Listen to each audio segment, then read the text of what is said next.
So now I'm going to invite our panellists. I'm hoping that you're all mic'd up and all good. So if I can invite you all up to the stage. The next kaupapa that we are going to be discussing was something also that John had just mentioned as well. And this is a focus on privacy in the tenancy sector. Awesome. All right, so Mauri ora. Welcome to the stage, everyone. Enjoy the conversation, and soon we will, after this particular panel, from 10:50 to 11:20, we'll then break for morning tea. So enjoy. Kia ora. Right. Kia ora tātou katoa. Ko Liz Macpherson ahau. I'm Assistant Privacy Commissioner at the Office of the Privacy Commissioner, and it's my privilege to facilitate this panel today. Both the Minister and John have talked about our ability to take a proactive focus under the new Act, and this is the first area of proactivity. It's a focus on the rental and property management sector. Now, about a third of New Zealanders actually do rent, and I'm just asking for a show of hands. How many people have either rented, are renting, or are landlords in this room? Okay, so we've all got an interest in this market, and in particular, we as the Office of the Privacy Commissioner is really interested in the use of information. How much information has been collected? We've had a focus on it, as the Minister has said, and we've been working with the sector as a whole, with landlords, with property investors, with property information agencies, and with rental representatives of the renters themselves. And what we have found is that there is a lot of information being collected. Now, from our perspective, we want to make sure that the information that is being used for the purposes of people getting flats, rental accommodation, landlords being able to put the right people in there. But we want to make sure that it's fair and not overly intrusive. So we're also aware that business models have changed, and we know that both the renters themselves, the prospective tenants and the landlords want the process to be as smooth as possible and as efficient as possible. It's in everyone's interest, but we also want it to be fair and non-intrusive. So we've been working with the sector, with some of these very people who are on the panel today, and shortly we'll be coming out with some renewed guidance. But in the meantime, we are still interested in those questions, which go, I guess, fundamentally to how much information do we really need? How much is too much? Where do you draw the line? And so with that in mind, I'm going to introduce you to our experts here on the panel. And right next to me, I have Ashok Jacob. Ashok is the spokesperson for Renters United, an advocacy group that organises renters and campaigns to make renting better for everyone. We have next to him Craeg Williams. Craeg is the General Manager of Tenancy.co.nz, a leading New Zealand property management services provider for property managers and landlords, been operating in the market for a very long time. And next to him, Sarina Gibbon. Sarina is the General Manager of the Auckland Property Investors Association, or APIA, which is an independent non-profit organisation established to provide professional development and networking opportunities for property investors who are their members. So welcome, it's great to have you here today. And I'm going to ask them to each take 2 minutes to talk to you about their own perspectives, and then I've got some questions for them, and I know you'll have some questions from the floor as well. So shall we, I might start at the other end first. Sarina. Sure. Kia ora koutou. My name is Sarina Gibbon. Thank you so much for having me today. Really looking forward to engaging with Ashok and Craeg and listening to some of your feedbacks about what you're seeing at the rental sector. In terms of how I see things, is the sector is, to me, at an inflection point where we're heading more towards a pro-consumer environment, a pro-tenant environment, and it should be, because at its core, renting is a service industry. And what I say is part of that is having to take a historically a group of landlords who predominantly our landlords on a part-time basis, on a hobby basis, if I can use that word loosely, take them on a journey towards a more professionalized outcome. And that comes with itself a bit of growth pain. And part of that growth pain to me is the collection, storage, retrieval, usage, and disposal of tenants' personal information. And I think my objective of being here today is really to give a perspective on behalf of our members who are private landlords, and really to sort of steer the conversation more around how do we draw the line between the utilization of information that will help our members make the right decision to tenant their property, but not let that utilization end up being a weaponization of the information. We really just want to facilitate an outcome where we match the right landlord with the right property with the right tenant and allow everyone's lives to move on. So yeah, really, I mean, for me especially, very excited to be on the same panel as Ashok, and just getting that perspective from renters. I think it's, you and I are going to be friends at the end of this. Right. Okay. And sitting in the middle, Craeg. Thank you. Thanks for having us along. I'm the Managing Director of Tenancy.co.nz. We are a technology platform used by the property management sector. So we work with around 80% of property managers. So if you are a tenant and you've applied for a property, more than likely you will have applied through our technology. In brief, what happens is you apply through an online tenancy application, which might be sitting on a property manager's website. That data is then securely fed through to a portal account for the property manager to do their tenant checking, reference checking, credit checking, that sort of thing. And then from there, the data is then used to generate a tenancy agreement in our system. So our background as a company is compliance with the Residential Tenancies Act. That's sort of our main core business and understanding what should be in a tenancy agreement. But over the last couple of years, it's become very much privacy focused.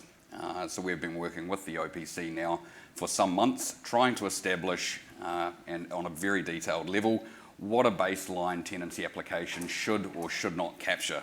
So we've provided a breakdown of every field that's in our application form, given our reason for why that might be there, and what our thoughts would be on what the impact might be from removing a field. So there's lots of really good ideas coming up, and at the moment we're sort of in a phase of discovery around and working out what that baseline will look like. But we're hoping in the next few weeks to have a finished product that basically means that there's never going to be complaints about over collection of information, but at the same time offering a property manager what they need to be able to do their job and do due diligence on their tenants. So it's worth mentioning the fundamental difference between what we provide and the type of service that Sarina might provide is property managers are stuck in a very awkward position. So they're stuck between the tenant and the landlord, and it's really important to them to ensure they pick the right tenant because they get scolded pretty heavily from the landlord if they don't. So their reasoning for the collection of any information is purely to ensure that they're doing really good due diligence and they're protecting the property. Great. Hence you're in the middle, Craeg. Right. And Ashok. Kia ora everyone, I'm Ashok Jacob, as introduced earlier. May not have heard this, but there's somewhat of a crisis going on right now. A housing crisis, driven by a severe lack of supply, and that has caused a whole host of issues that receive like really intense media coverage, and I'm sure it's all been drilled into every single one of your brains. But it also brings up issues that are caused by perhaps less obvious gaps in the law and lack of protections for people, which has really been intensified by a lack of supply. And one of those main things that I'm here to talk about today is collection of data when tenants sign application forms. And I'm really glad to be involved in consultation with the Commissioner to try and patch up some of those gaps in the law that allow for abuses to happen. And we are a grassroots group, so we're always in contact with we're also all made up of individual renters, and we're always in contact with people on the ground, so we have a very concrete understanding of what it's actually like as a tenant, especially in today's market with the extreme circumstances that we find ourselves under. So yeah, I'm really glad to be here. Great. Okay, so I'm going to start with a question for all of you, and it goes to the type of information that is being collected. And we know from the work that we've done that there is a really large amount of information being collected, and it seems to be getting larger all the time. My question for you is, are there no-go areas? Are there no-go areas in the collection of personal information, both the type and also I'd like you to touch on the method of collection as well. So I'm going to start with you this time, Ashok, and we'll move back the other way. Yeah, so obviously we don't want property managers collecting information on tenants that is against the law. And it should go without saying, right? But there's a really acute lack of enforcement in this area, and in a lot of areas that regard to tenancy, because the way that the law is set up in New Zealand means that when tenants do have issues and when their rights are being breached, where those rights do exist, it's often up to the actual tenant themselves to enforce those rights. That's the way that the tenancy tribunal is set up, and it's also the way that things like the Privacy Commission is set up, which works in some cases, but in a case where landlords are being given more and more social power over tenants because they have such a control over supply, it means that these abuses go underreported. So that's why we're really glad to see that some more enforcement powers being given to the Privacy Commission. So I guess the first thing I'd like to say, I would say, is we don't want anything that's against the law to be happening, which unfortunately it is. But also, the other thing that we've seen is a lot of the things that usually, maybe 10 or 20 years ago, would have been discussed between the tenant and the landlord once they'd reached that final stage of the application, once that they were, in the final pool of candidates being considered for the tenancy. The things that would have been discussed at that stage are now being used to screen tenants. So we've conducted surveys that have shown that about half of people who answered our survey, about half of renters, our members, have been asked to provide details about their salary and about their employment to property management agencies when they're filling out a tenancy form. And I think that this sort of mass collection of data is not really, it's not okay. And I think that because of the lack of supply, you're going to have more and more people applying for properties. And of course, property managers want easy ways to sort through people, to make sure that they're getting the right people in their tenancies. But we want to see more care being taken and more restrictions on what they can and can't ask in that screening process. Mm-hmm. Okay. And when you were talking about not breaking the law, what you were meaning was things that are basically the Human Rights Commission might have a view on. Yeah, you mentioned before people being asked whether they are likely to be suffering domestic abuse. I mean, that's something that we've actually heard before. But we're also hearing that some property managers and some landlords are asking tenants if they plan on having children, or really intimate details about their personal life that may or may not affect the tenancy in the future. And I think that there needs to be a system in place that allows tenants to keep some of their dignity in that, and not really sign everything over to a property manager. Okay, Sarina, I might go to you now. Sure. No-go zones. I'm feeling very positive about my would-be friendship with Ashok after this. Yes, absolutely. Let's deal with the low-hanging fruits first. I think most of us in this room, I like to think most of us in this room would agree things like personal belief, gender orientation, sexual orientation, family planning, hard no. That has, the purpose of the information collection vis-a-vis tenancy application is to find the right tenants. And in most instances, if not in all instances, the landlord is looking for somebody who is going to look after the property, who is going to provide them with a steady stream of appropriate rental income. So really, I think anyone's ethnicity, country of origin, place of birth, sexual orientation, that's got nothing to do with your ability to pay rent and look after the property. Your history as a person's history as a domestic abuse victim has nothing to do with how fit they will be in a future tenancy. I think for me, that question, the real value is in talking, because we don't live in a world of black and whites, right? Life is complicated, and I think there's the more nuanced issues are things around bank statements. And John, I can absolutely assure you, KFC Lady is not a member of ours. And that seminar you're referring to, not one of ours. But yeah, so look, bank statement, I do want to unpack that a little bit, because I think it is a bit nuanced. Me as a human being, bank statement, hard no. But there will be instances where I imagine, in appropriate instances, some landlords and some tenants would agree that it is appropriate for the landlord to be privy to aspects of the bank statement if there is any doubt of the tenant's ability to continuously pay the rent. In saying that, I think a few hurdles needs to be sort of jumped through fast. One is credit checking reports, which is pretty common practice. I think tenants are pretty agreeable that that's what happens.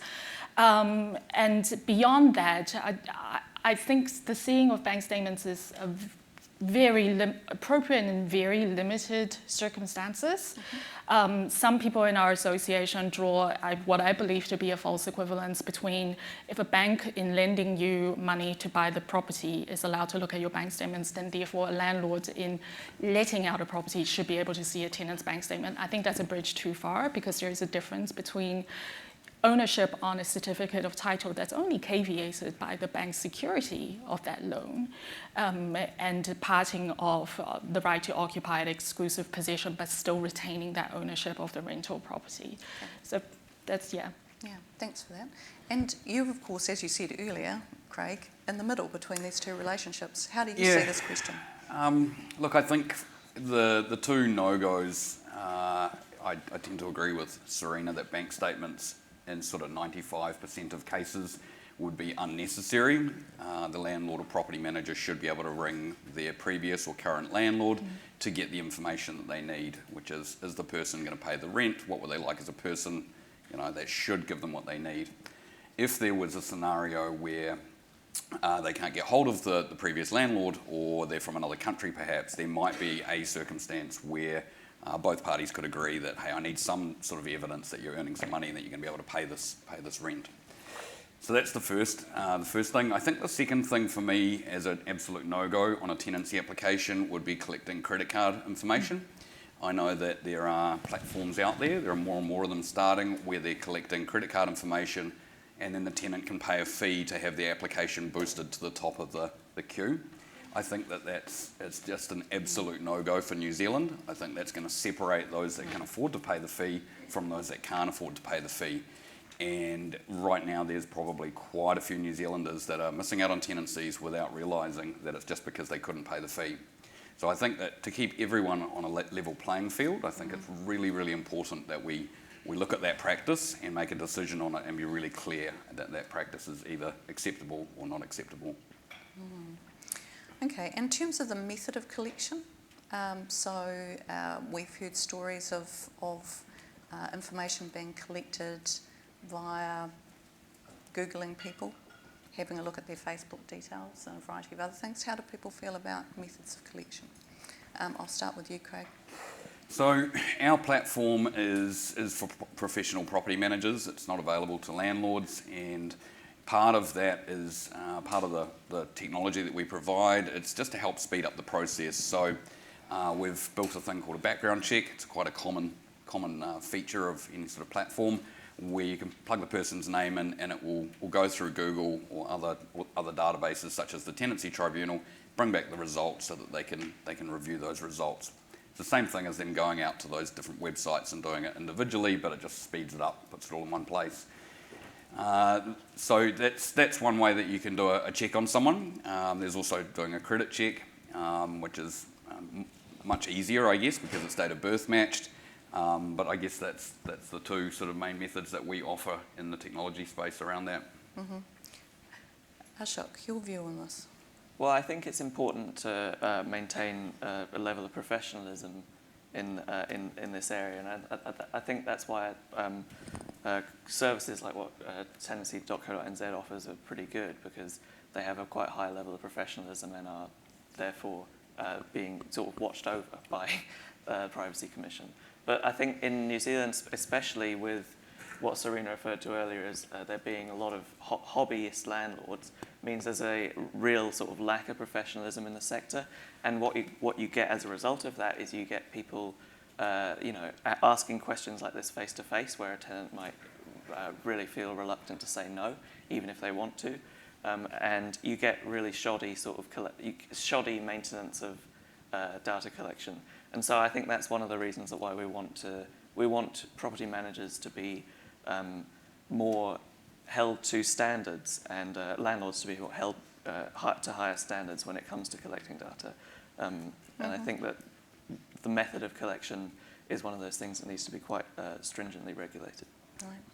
I'm going to come to you now, Sarina. And we know from looking at the MB tenancy services bond data that about 76% of landlords own one property. And another 14% own two. So there's a lot of people out there who own a single property or a couple of properties. Yeah. So your view on this collection issue? Methodology of collection, yeah. you mean? Adding on to my previous answer, one of my personal hard no's is also asking for people's social media URLs. I think if I look at it practically, to specifically prohibit landlords from Googling Facebook somebody's name, especially if that name is sufficiently unique, so not John Smith. It's like, there's an internet meme going on sort of about a month or two ago where parents are putting a camera in front of their toddlers with a big bowl of lollies, and then they're like, wait for mommy and daddy to come back, and don't eat any of the lollies, wait for us to come back. And they film the kids and measure how long. I spend too much time online. But I sort of feel like telling landlords that you are not allowed to Google somebody is unrealistic. It's as realistic as putting a bowl of lollies in front of a child and say, don't eat this. You can't have this until I come back. So really, I think if we're going to be talking about, what is the overarching objective, which is we want all landlords in New Zealand, hobbyist or not, to appreciate that it is a profession. It is, and it comes with its social responsibilities and treating your tenants with dignity, which is the basis of a good relationship. Who doesn't want that? Then, my view of it is: are we right to go down the road of being prescriptive and saying anyone who Googles a tenant's name is wrong? I mean, if I'm in the dating world right now, I Google a guy's name before I go on a date. I don't think it's unreasonable. Okay. Can I just jump in? Yeah, jump in. I think I would agree with that, but also there are really concrete real-world examples of where regulations could be applied.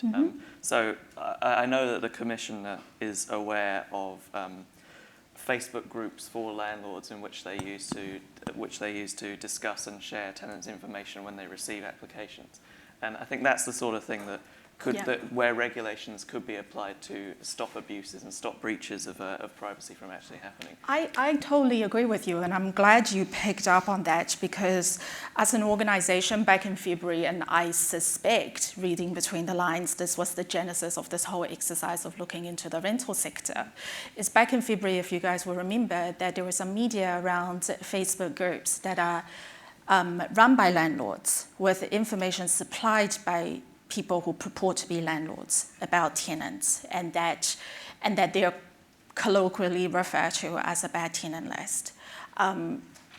Those are, to me, more horrifying than KFC stories, because I think in any context, if you have personal information that is being shared, stored, and sort of conceptualized in a very utilitarian way, and that the body doing all the sharing and the contribution and the storing of that data is an industry interested group like landlords, you have a whole host of problems there. Now, that's not to say whether eventually long term, whether it's perhaps in the industry's interest to work towards some kind of independent third party, audited, regulated, secure, respected database that perhaps assigns a bit like that mirrors the model of credit data reporting, that perhaps assigns all of us involved in renting a score, a tenancy score, a landlord score, a tenant score. Maybe that's got more utility and that can be more trusted. But Ashok, bad tenant list, I'm with you on this. Yeah. No. All right, well, let's go there. One of the things that we are really conscious of is that that finding the right place to stay, place to live, and finding the right tenant is really time consuming, right? And particularly in the current market, you can put a lot of time and effort into searching for a property and miss out many times. So, you know, if we both tenant and property manager / landlord want an efficient process, we are starting to see, and Craeg runs one of these, we are starting to see more and more databases out there. Aggregated information where the information about tenants is being stored. So my question goes to, if this is the case, you know, how should the retention and reuse of tenant information be approached? How would you use those tenants' databases? You know, that goes to the issue of scores. So how do we think about these databases? I'm going to start with you, Craeg, on this one. We could conceivably have a number of all of our information sitting on some of these core databases, and it could be retained there for some time and reused many times and have an impact on our ability to obtain a rental property. Cool. So just to be clear, the way our background check works is it doesn't actually store the data, so it finds links to where the data is found, say on the Tenancy Tribunal website or whatever, it brings it through, and it's like an active report, so you'd have to go through, click on the links, and it's very similar to Google, do your own research type thing, so it's not so much a database itself. But I think there is merit to the conversation. It's something that I have approached the OPC with as an idea for us to have potentially a database that we could create that would allow for positive reviews only. That would be one way you could do it. You could have it that it's landlord and tenant reviews, so that tenants can do reviews on their own landlords. There are lots of different possibilities out there. It's really not too dissimilar to a credit file in theory, if that's what we're talking about. And no one really has an issue with a credit file, so it's just a slightly different. A credit file is more in line with applying for a bank loan or finance, but there really isn't anything effective in the property management or rental sector that gives the right information to mirror, I guess, a credit report, but for tenancy. So I think it's worth discussing and finding out what people think about it. So. Yeah. Okay, well, Ashok, how would you feel about a tenancy score and what would it be based on? Well, I mean, these sorts of things already exist, right? And I mean, obviously, Craeg's company is one of those that manages these kinds of databases. But I think when we talk about when we talk about trying to make it fair, for example, allowing landlords and tenants to give each other a score that's then accessible by future landlords and tenants. We're making an assumption that this is going to be happening in a perfectly competitive market, right?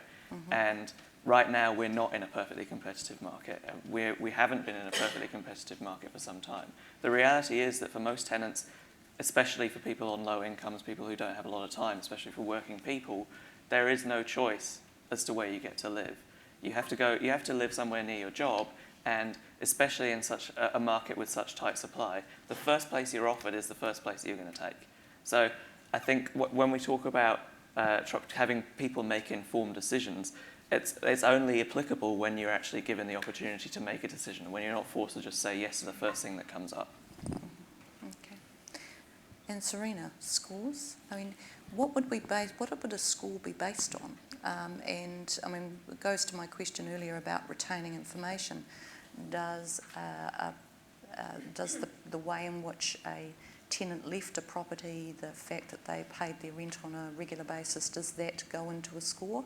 What other things might go into a score, and how would you make sure that it was objective rather than subjective? Gosh, I kind of am regretting mentioning a score before.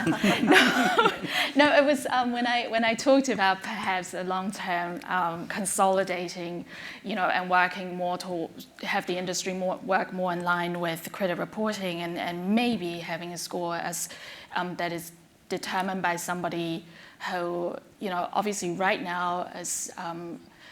I'm a little bit hurt that you mildly have your back to me.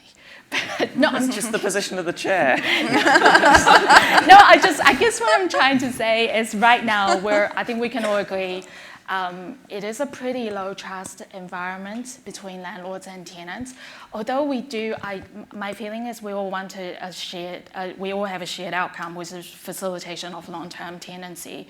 Now, and what does that mean to me in terms of the utility of maybe a score is that has to be conducted, collated with input from industry groups, but also the whole system maintained by a third party that is not a tenant group or a management group or a landlord group. That is an independent body that we all choose to trust, and and then we work out our differences another time. So look, and it's a very primitive idea I have, but I think more clever people can work out the details. But to me, things like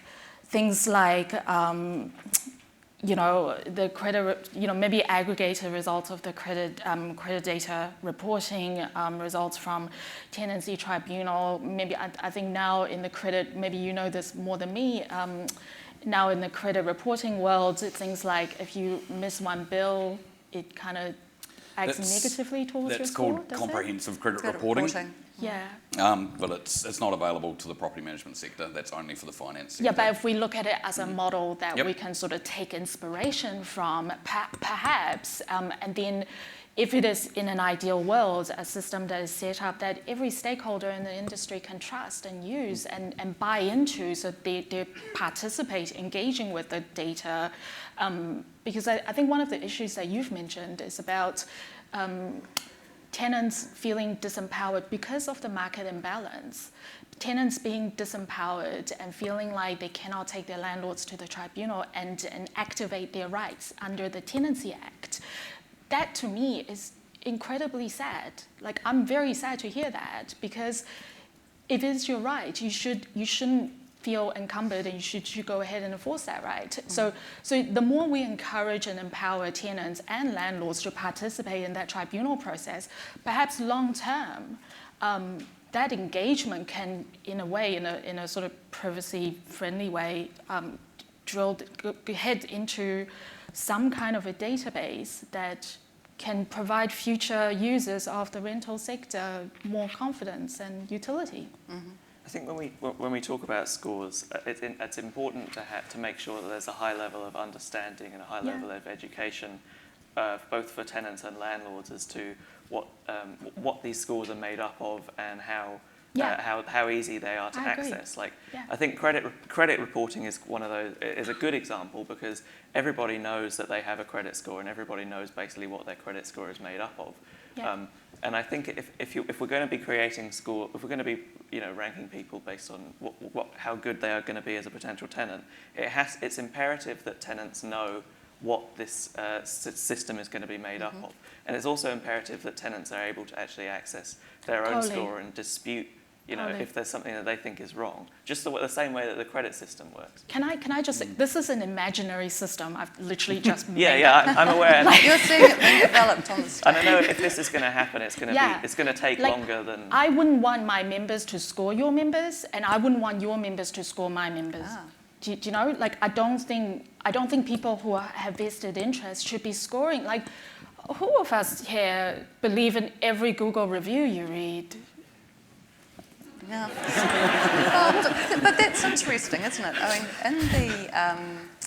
in the Airbnb market, for example, or Book a Batch, or any number of those sorts of situations, I go in as somebody who's staying there for the weekend.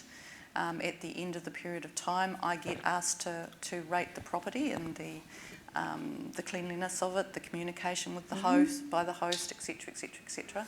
And the host gets asked to rate me.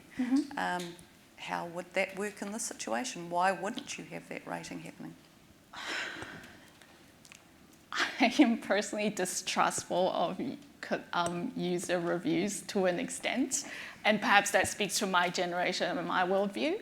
I'm the person who, if I read a bad review, I click onto the reviewer, look at their other reviews, and be like, you are clearly crazy. And that's why I think if we sort of look at it in a very binary way, I just think, if you don't have that integrity, especially in this current rental industry, there's very sadly low trust. And so I don't think it's overall, I think there's not so much good to get out of it if we encourage that landlord giving a tenant a score, because it's so emotional. Right. Okay. Craig, limits on the reuse of data and the retention of it. What do you think? Yeah, so I mean, from a technology perspective, what we've been doing recently, since the beginning of the year, is looking at how long tenancy applications are sitting in our portal accounts for each property manager. And we basically created a rule or a formula that if an application's been sitting there for 1 month, it goes into an archive. And then after a further month, and this is if they haven't looked at it or done a credit check or granted a tenancy. So essentially you've got an application that's just sitting in their account. Our system will automatically delete it after a month of being in the archive.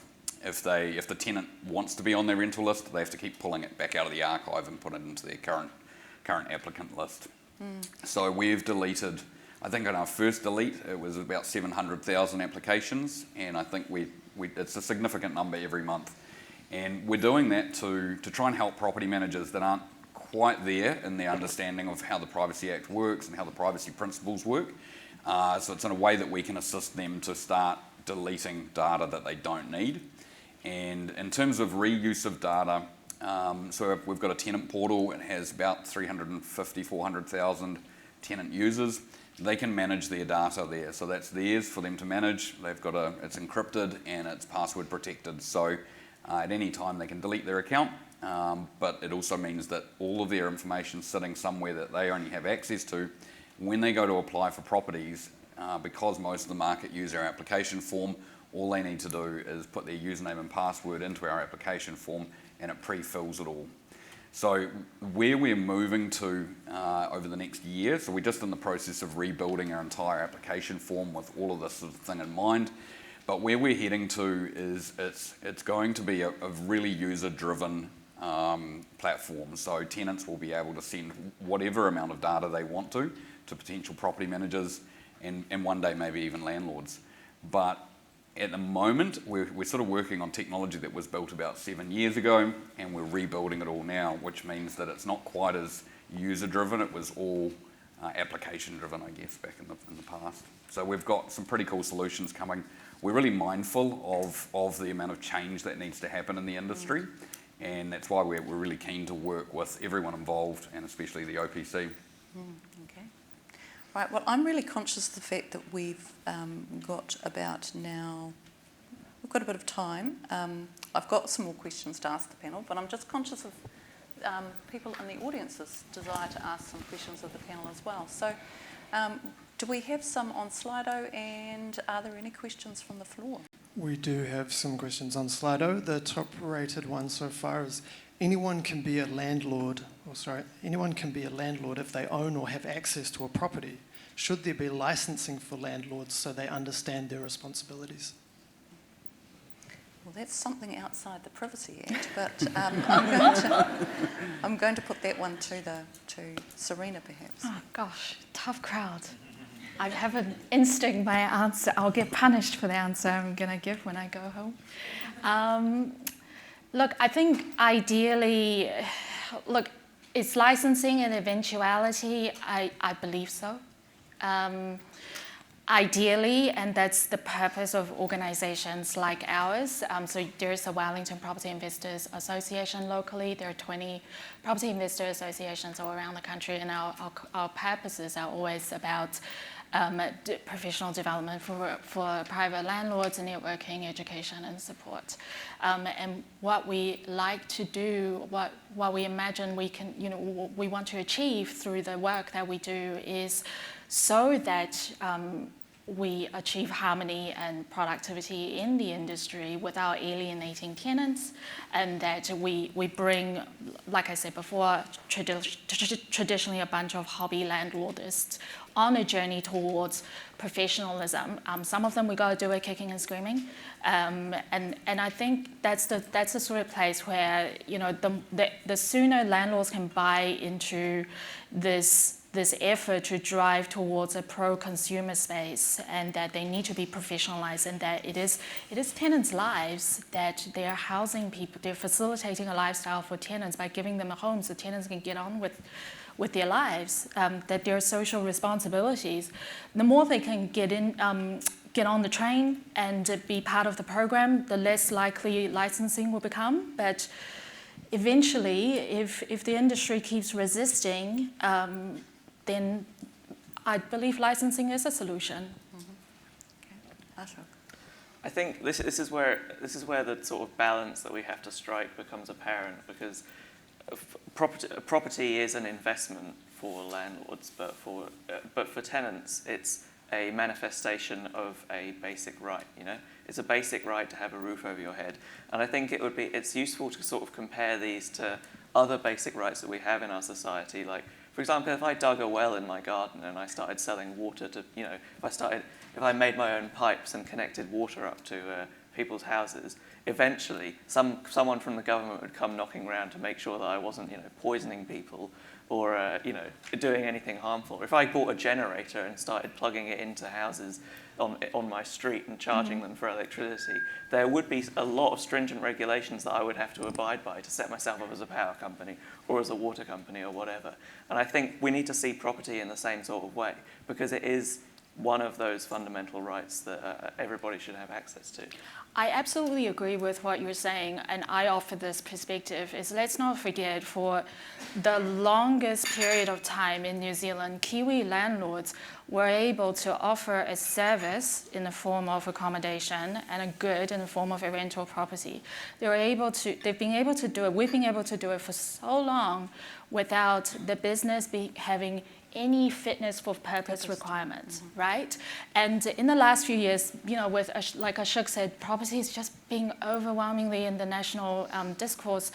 And there are all these laws coming in about healthy homes, minimum standards, RTAs being amended all the time. And look, by and large, that whole direction where we're heading towards, I think absolutely that needs to happen. Fitness for purpose, minimum standards, which is just a dirty word in probably in this world, but that should totally happen. But I think to inject a bit of realism in that as well is, I think the answer is a cultural shift and getting landlords to buy into and believe in this direction we're heading towards. I don't think the answer is in saying regulation, and you hit them in such a short period of time that they start rebelling and exit the industry or acting out. It sounds awfully entitled, I get it, but in my experience dealing with landlords, that's a very human response to feeling like being under attack in such a short time, when really, if you step back, they're not being under attack. Interesting. Of course, from a privacy perspective, if there was a licensing regime, it would make it much easier to hang conditions on it that were privacy related. Other questions? Yes.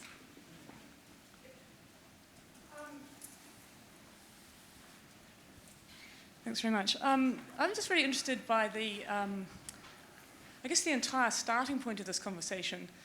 Because we hear the word sort of finding the right tenant, but it seems that we seem to tolerate a very high level of risk aversion on the part of landlords. That when I first signed my first, when I got my first student flat, I can't remember, I think I did a credit check. And otherwise the landlord just had to take the risk that I was going to be a difficult person. There's no way that he was going to be able to get hold of my photo album or my private correspondence. And yet now we're having a conversation where we're defending the right to do that.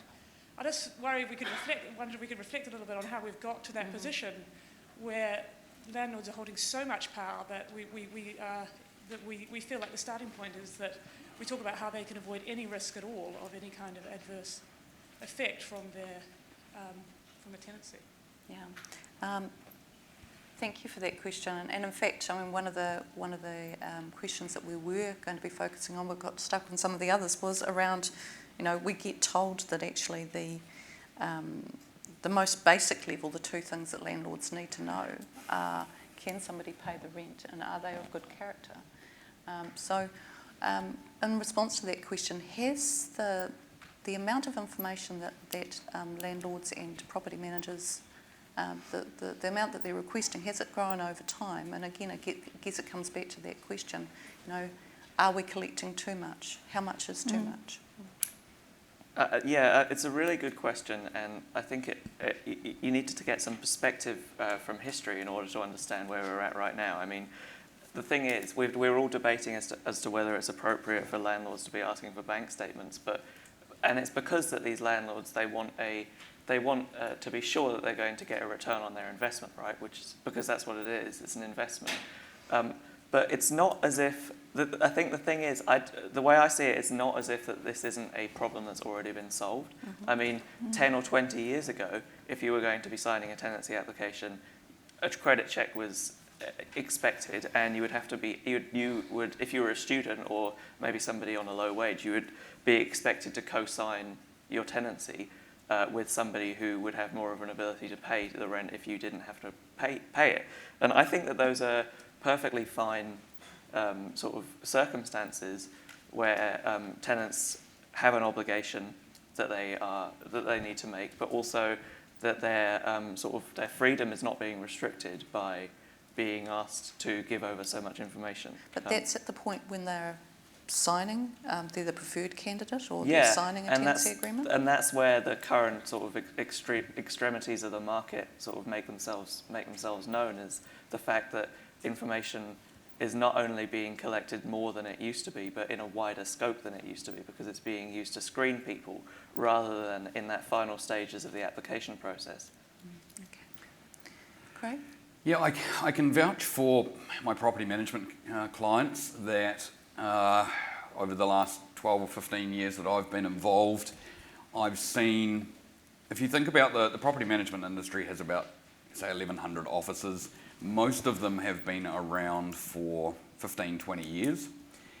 I would say without too much difficulty that all of them would have been burned really badly, not so much in a financial sense, but just through a really hard, long battle through the tribunal with a really problematic tenant.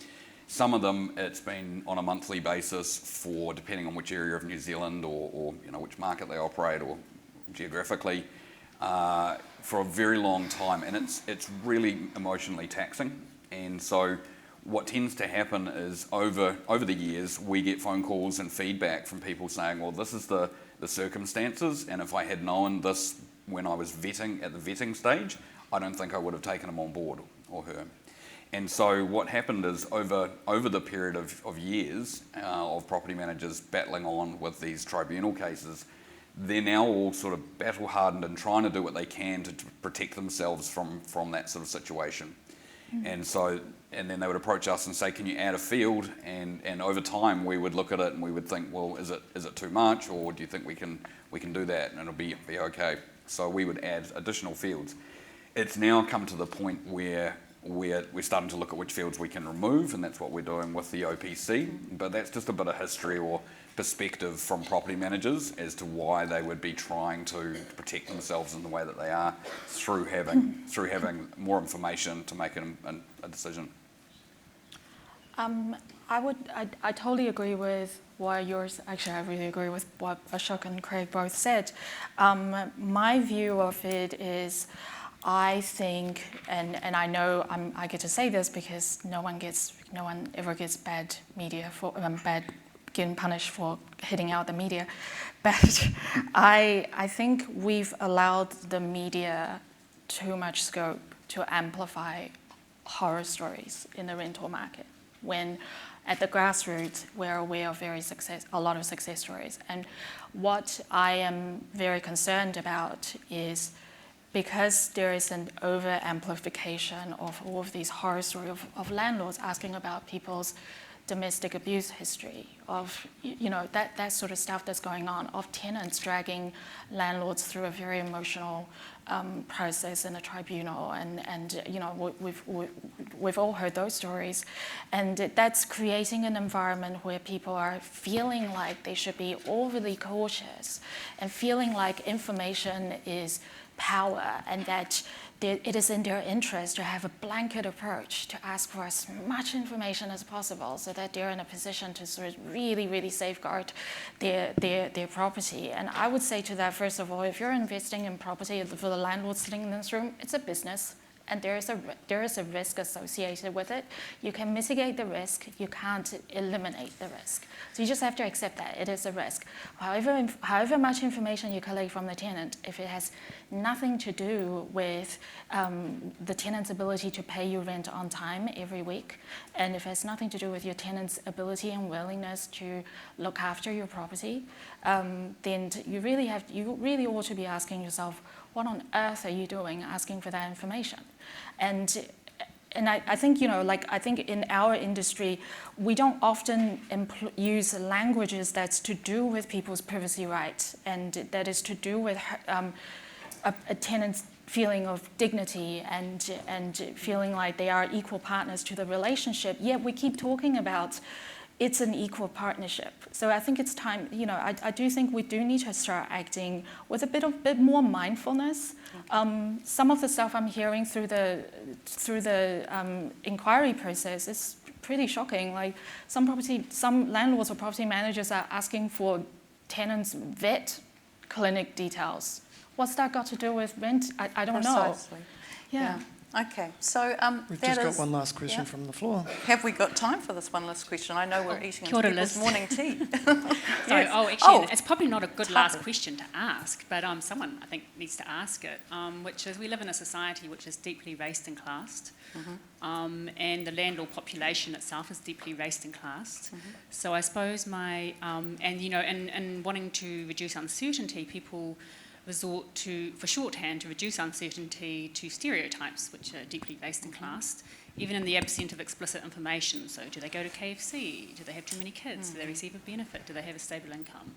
These are all shorthand ways of racing and classing populations. So I guess my question probably is to Ashok, is what are the ways in which you see these sort of race and class dynamics playing out in the sector, and what is the opportunity for privacy law to mitigate against that in ways which are deeply unfair?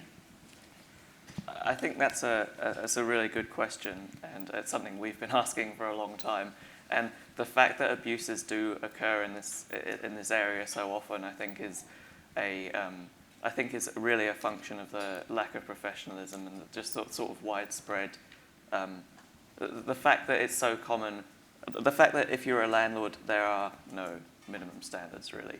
I mean, there's very little of a regulatory framework that you have to abide by, and for so long it's been almost encouraged by the government to become a landlord, and that the government has said, we will guarantee you basically a return on investment for your property if you invest, to save for retirement or whatever. And I think that has actually that's created a sort of wild west in the market where it's basically everybody out for themselves if you're a landlord. So I think that's where a lot of this racist and classist, that's where a lot of that comes from, is the fact that, I guess historically, the purpose of a social democracy that New Zealand purports itself to be has been to use the state to intervene in situations in the market where unjust outcomes may occur, and this may occur to cultural biases or something like that. And while that exists in other sectors, it doesn't currently exist in the rental market, and that's something that we would advocate for. I think we'd advocate for an expansion of essentially the social democracy into the rental market to make sure that those sorts of abuses aren't happening. Okay. Right, I am going to need to call things to a close because we do have morning tea, but I think you can understand now why it is that we've taken a proactive focus on the rental and property management market. It is of critical importance to many, many New Zealanders, both renters and landlords, and there are some real issues to focus on here, but also real issues of judgment, as you've just heard. So from us, our intention is to give the sector some certainty, renters, landlords, property managers, about the collection and use of tenant information. We'll be refreshing our 2019 guidance on what can be collected, but we're also looking at use, we're also looking at disclosure, retention, and we'll be coming out with that in the near future. So thank you all. Thank you to our panellists, and it's now time for morning tea.